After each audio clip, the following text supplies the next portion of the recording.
Steve Harvey had hosted Family Feud for over 16 years, and throughout that remarkable tenure, he had become known not just for his quick wit and comedic timing, but for his genuine emotional connection with the families who appeared on his stage. He had laughed with thousands of contestants, celebrated their victories, and occasionally shed tears during particularly moving moments.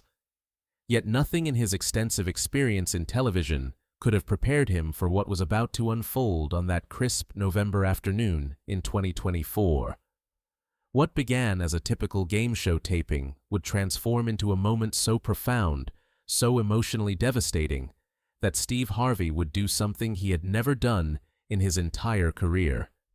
He would walk off his own stage, unable to continue, leaving cameras rolling and an audience sitting in stunned silence as they witnessed the unraveling of a secret that had been buried for over half a century.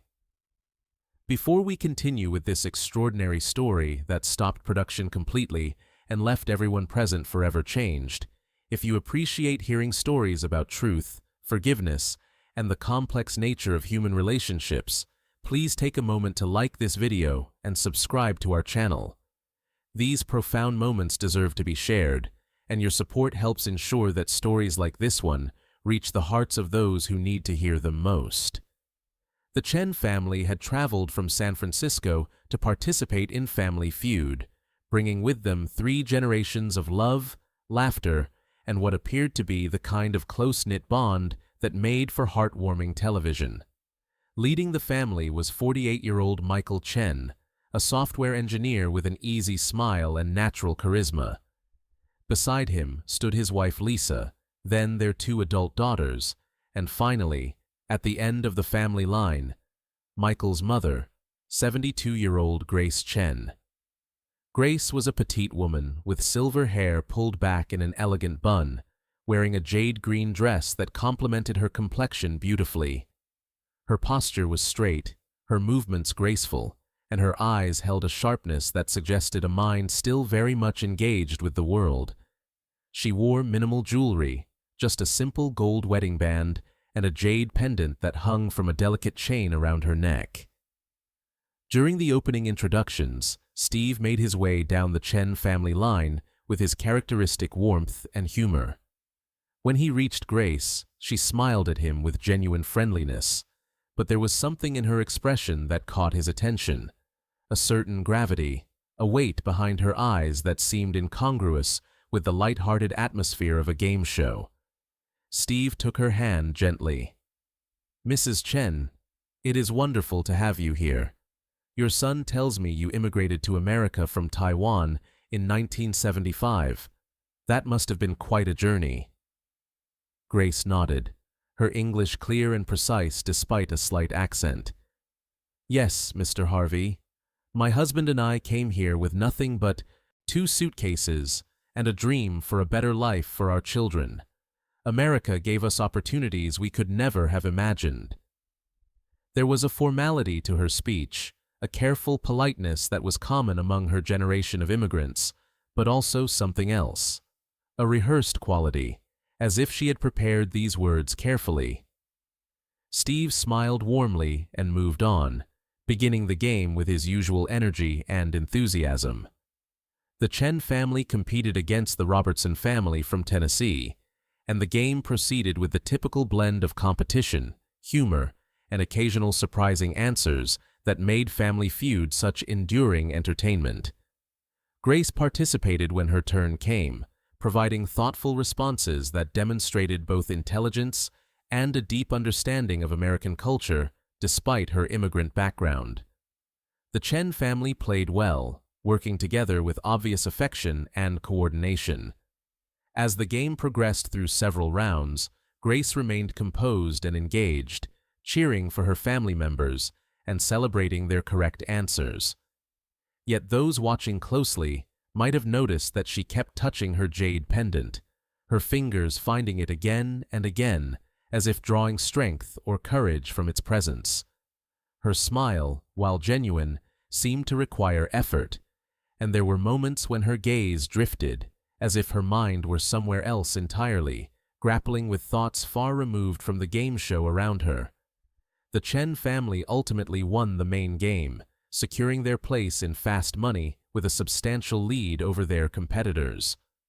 As the family gathered to decide who would participate in the bonus round, Grace did something unexpected. She stepped forward and placed her hand on her son Michael's arm. "Michael, I would like to play Fast Money with you," she said, her voice carrying a quiet determination that seemed to surprise her son. Michael looked at his mother with gentle concern. They had discussed earlier that he would play with his oldest daughter, who was quick-thinking and had studied common Fast Money answers extensively. "Mom, are you sure? We practiced with Jenny, and you said you would be too nervous." Grace met her son's eyes with an intensity that made him pause. "I am certain. There is something I need to do, and this is the right time and place to do it." Something in his mother's tone, a finality that he had never heard before, made Michael nod slowly. "Of course, Mom. I would be honored to play with you." The first round of Fast Money proceeded normally, with Michael answering the 5 questions quickly and confidently, accumulating 142 points. That meant Grace needed 58 points to win the $25,000 prize for the family. As Steve walked Grace to the podium, he noticed that her hands were trembling slightly, and her breathing had become more deliberate, as if she were steeling herself for something far more significant than answering game show questions. "Mrs. Chen, you ready to bring this home for your family?" Steve asked with his characteristic encouragement, though his instincts told him something unusual was happening. Grace looked at Steve with an expression that combined determination, sorrow, and something that looked almost like relief. "Mr. Harvey, I am ready to do what I should have done many years ago. I am ready to honor a promise I made to a dying man." Steve's expression shifted slightly, his smile becoming more uncertain. This was not typical pre-game banter, but before he could respond, Grace positioned herself at the podium, gripping its edges with both hands as if anchoring herself to something solid. The timer appeared on the screen, and Steve began the rapid-fire questions, though his usual enthusiasm was now tempered by a growing sense that this was going to be more than just a game.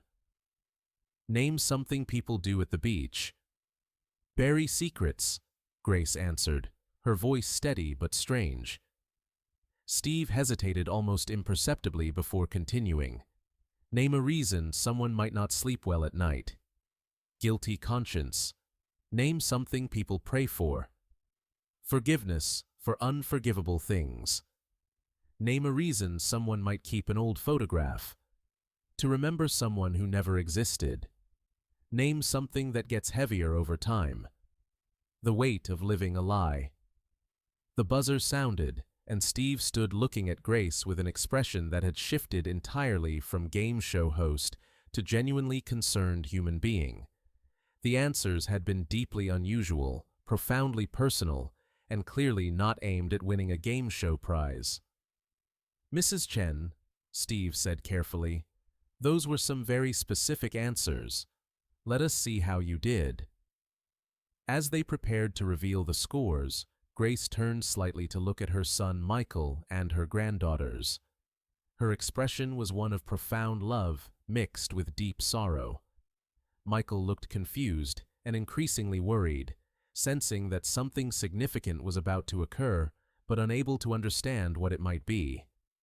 The first answer, burying secrets as something people do at the beach, was not on the board. The audience made a sympathetic sound, but Grace showed no reaction, as if the game results were entirely irrelevant to her purpose. Guilty conscience as a reason for not sleeping well registered as the number 3 answer with 14 points. The audience applauded politely, but the mood in the studio had shifted noticeably. Forgiveness for unforgivable things as something people pray for was not on the board. Keeping old photographs to remember someone who never existed was not on the board. The weight of living a lie for something that gets heavier over time was not on the board. Grace had scored only 14 points. The Chen family had not won the fast money prize. But as the family began to react with disappointed but good-natured acceptance of their loss, Grace raised her hand in a gesture that commanded immediate attention. "Mr. Harvey, I need to say, something," Grace said, her voice now trembling but filled with unmistakable resolve.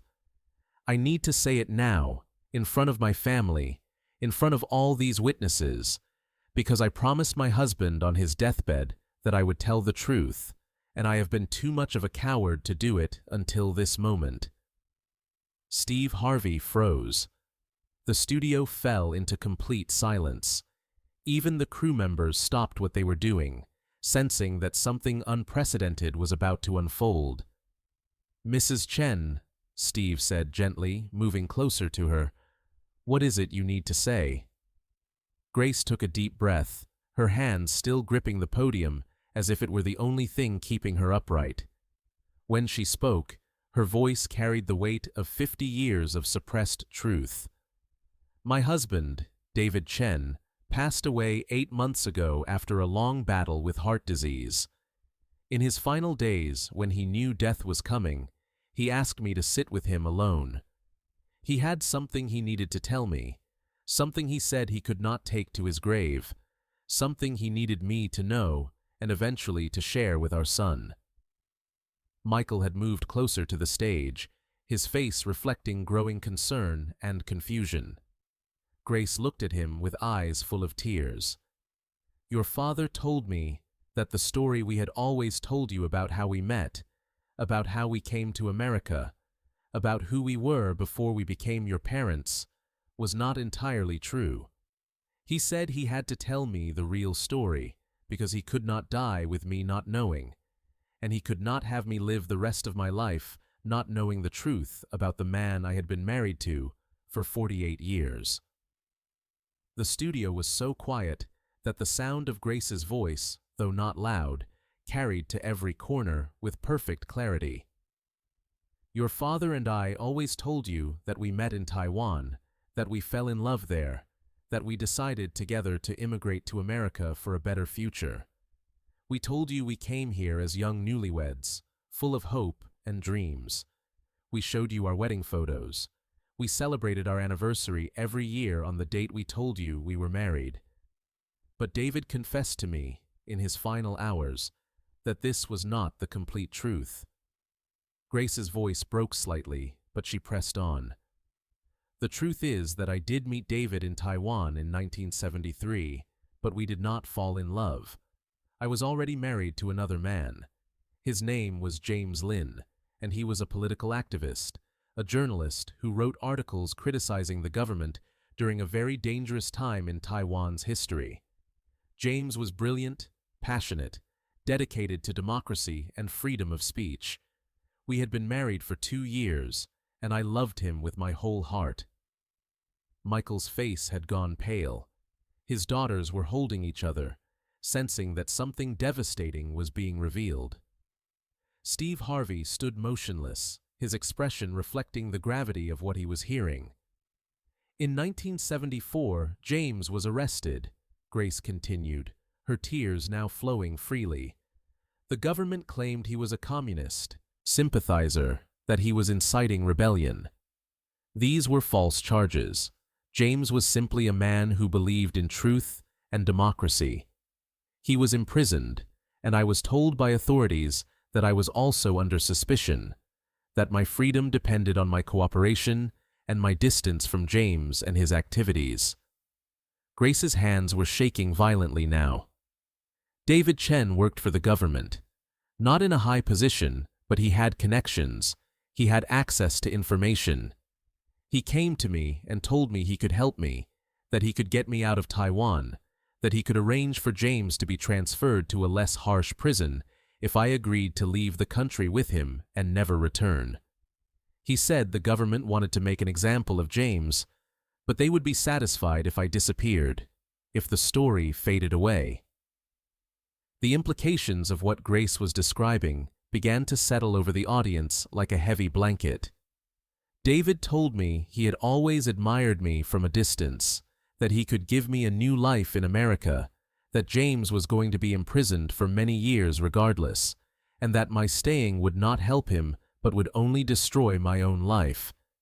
He said if I married him and left Taiwan, he would ensure that James was treated as well as possible in prison.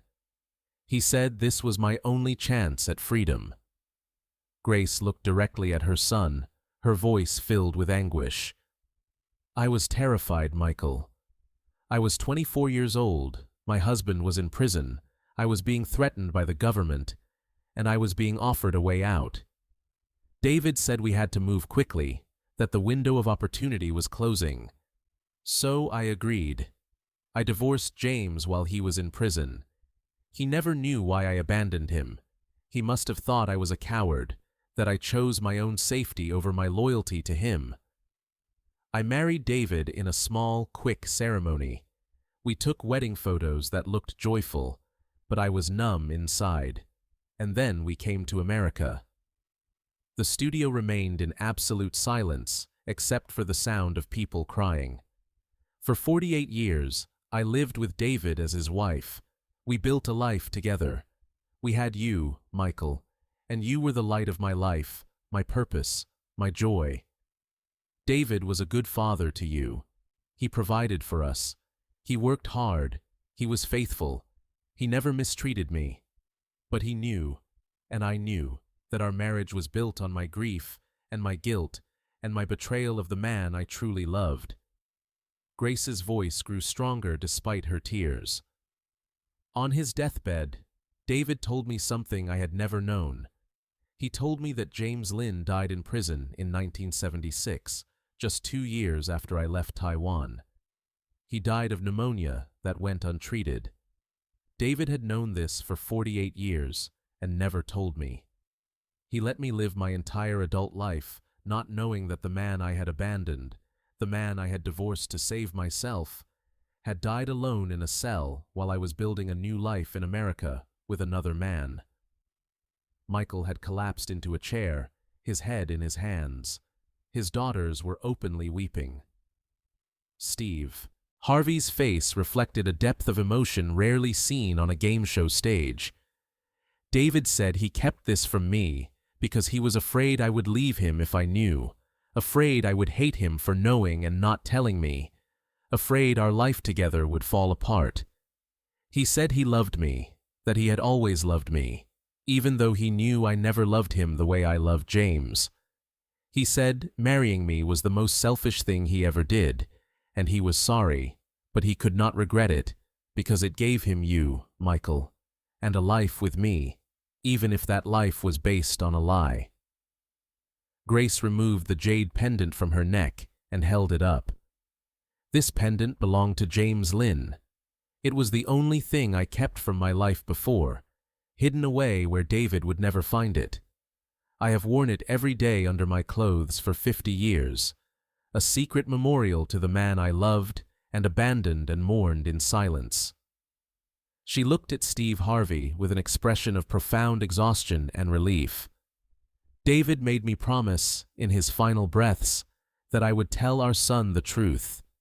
He said Michael deserved to know that his father was not a hero, that our family's origin story was not a beautiful romance, but a complicated, painful story of political oppression, moral compromise, and a marriage built on one person's love and another person's resignation. He said the truth, no matter how painful, was better than continuing to live a lie. Steve Harvey stood completely still, tears streaming down his face, seemingly unable to process the magnitude of what he had just heard. The cameras continued rolling, capturing every moment of this unprecedented confession.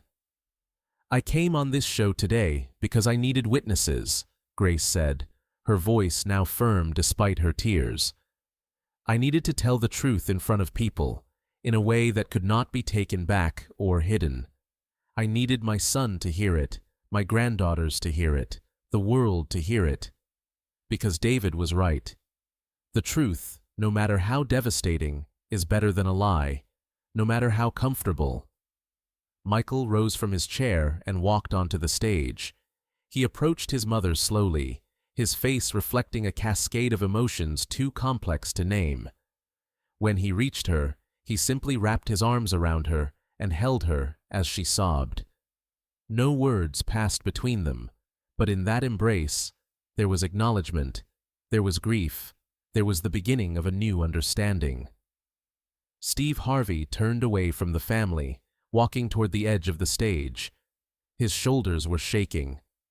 The audience watched as this man, who had hosted thousands of episodes, who had maintained his composure through countless emotional moments, was completely overwhelmed by what he had just witnessed.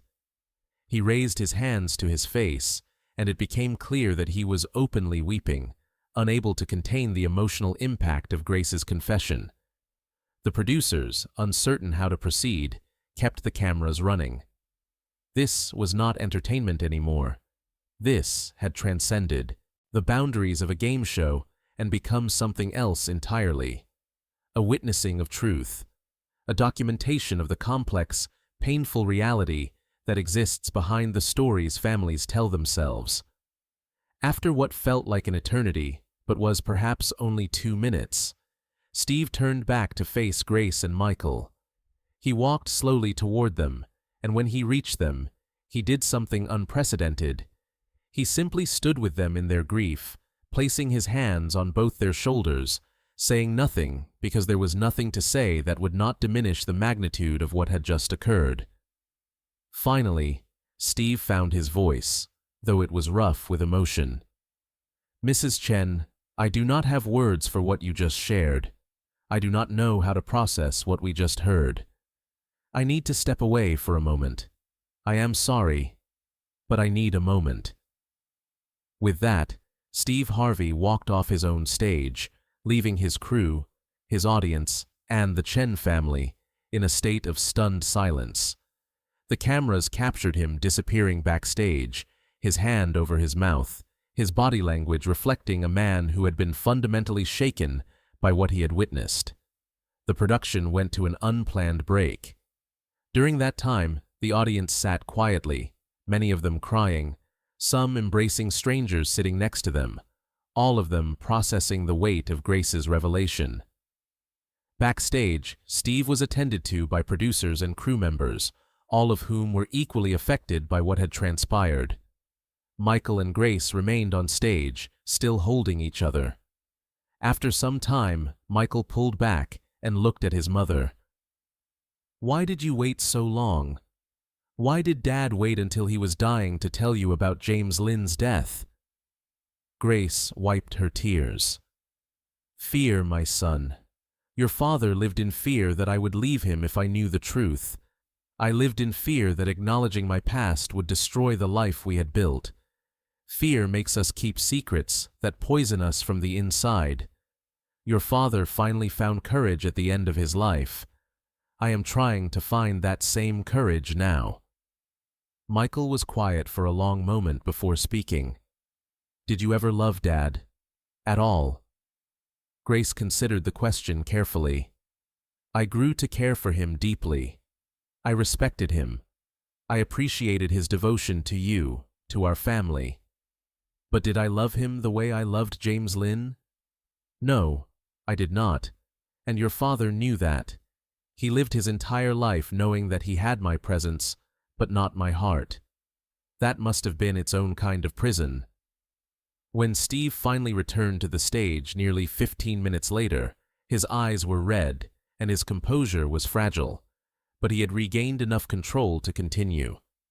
He addressed the audience and the cameras directly. "I have been doing this job for a long time," he said, his voice still thick with emotion. "I have heard thousands of stories from thousands of families. But what Mrs. Chen just shared, that is the most profound, most painful, most honest thing I have ever heard on this stage. I walked away because I could not hold it together. I could not maintain the pretense that this was just another episode of a game show. What we just witnessed was a human being choosing truth over comfort, choosing honesty over the peaceful lie that could have gone to her own grave." Steve turned to Grace. "Mrs. Chen, I do not have adequate words to honor what you just did. But I want to say this. Your husband's deathbed confession, and your decision to share it publicly, that took courage that most people will never have to summon. You could have kept this secret. You could have honored your husband's memory by maintaining the story you both created. But you chose truth. You chose to let your son, your granddaughters, and all of us see the complicated, painful reality behind your family's story. He paused, gathering his thoughts. And I think that matters. I think in a world where we are so often encouraged to maintain appearances, to keep up the facade, to never acknowledge that life is messy and complicated and full of moral compromises, what you did was revolutionary. You said, this is who we really were. This is what really happened. This is the truth, and it is complicated and painful, and it does not have a neat resolution. The audience, which had remained remarkably quiet, now began to applaud, though it was not the usual enthusiastic game show applause. It was something more solemn, more respectful, an acknowledgement of bearing witness to something significant. The episode never aired in its original form. Instead, the network, recognizing the profound nature of what had been captured, created a special presentation that included context, commentary from family therapists and historians about immigrant experiences, and an extended conversation with Grace and Michael that was filmed several weeks after the initial taping. In that follow-up conversation, Michael shared that the revelation about his father and mother's true story had been devastating, but also, ultimately, liberating. He said that certain things about his childhood, about the relationship between his parents, about his mother's occasional distant sadness, now made sense in a way they never had before. He said he was grieving the father he thought he knew while trying to understand the complicated man his father actually was. Grace spoke about James Lynn, showing photographs she had kept hidden for 50 years. She shared details about his activism, his passion for democracy, his dreams for Taiwan's future. She said that telling his story publicly had been a way of finally honoring his memory, of refusing to let him remain a forgotten casualty of political oppression.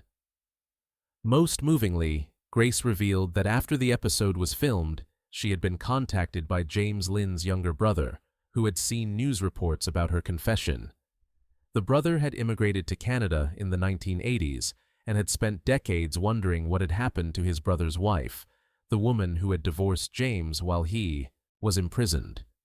Through tears, Grace described their video call, how she had apologized for abandoning James, how she had mourned with someone who truly understood what had been lost. James Lynn's brother told Grace that he did not blame her for leaving Taiwan, that he understood she had been trapped by circumstances beyond her control, that survival sometimes requires impossible choices.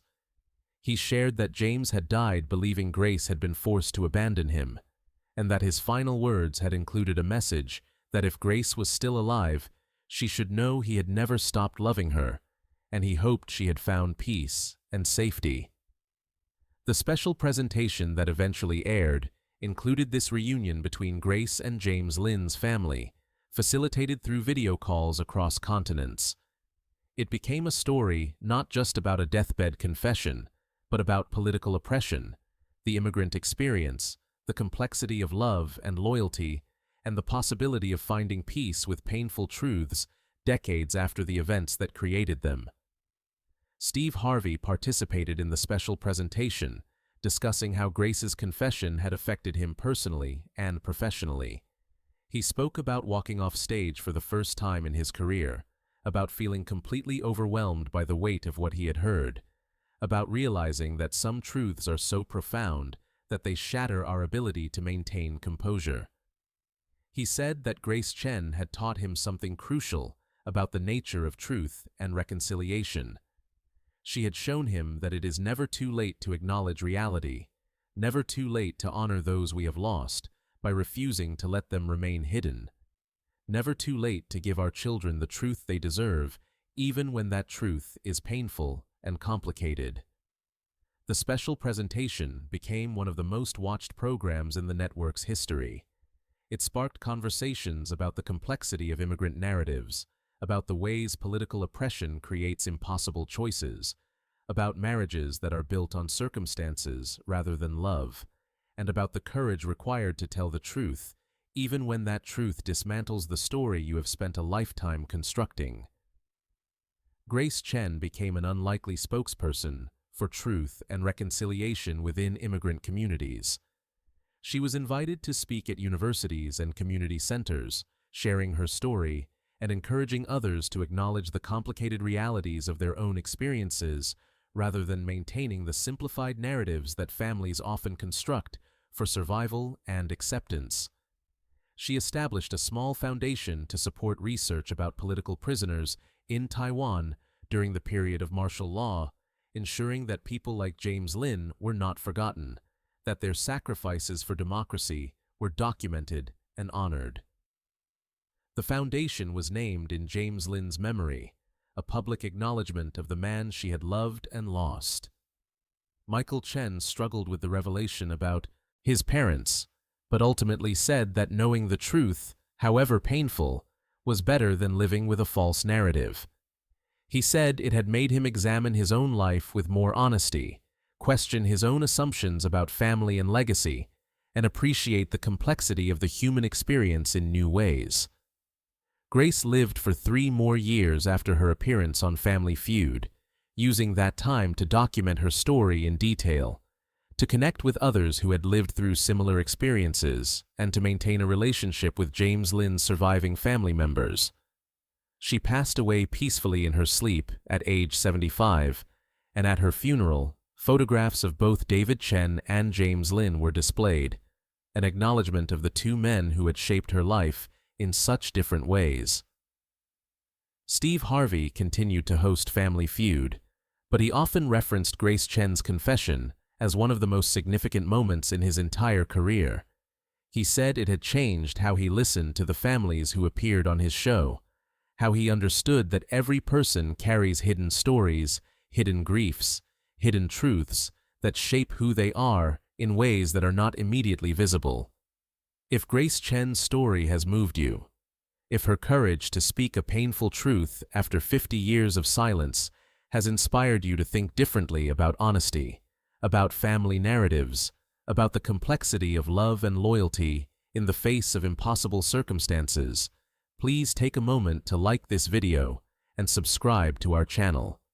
Share this story with others who might need to hear it. Let Grace's decision to honor both her promise to her dying husband and her own need for truth continue to inspire conversations about the stories we tell ourselves, the secrets we keep, and the liberation that can come from finally speaking what has been hidden for far too long. Because as Grace taught us, the truth, no matter how painful, is ultimately more bearable than a lifetime of silence, and honoring that truth, even decades later, is an act of courage that can heal not just ourselves, but future generations who deserve to know the real story of who we are and where we came from,